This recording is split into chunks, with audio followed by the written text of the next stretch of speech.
Salam mənim əzizlərim. Çoxlarınız soruşursunuz ki, Seydə bacı, siz necə edirsiniz ki, cadular uzaqdan batil olunur? Baxın bu yöntəm ilə cadular uzaqdan batil olunur.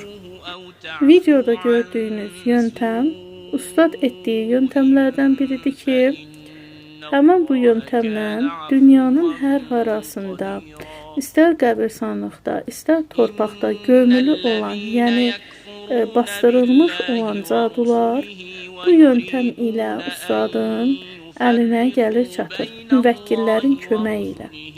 Allah hər birinizdən razı qalsın inşallah. Xidmətinizdəyik. Kimlərin cadusu, tilsimi varsa, kimlər əziyyət çəkirsə, buyursunlar, müraciət eləsinlər. Qabaqdan gələn Ramazan gününüz, Ramazan bayramınız mübarək olsun.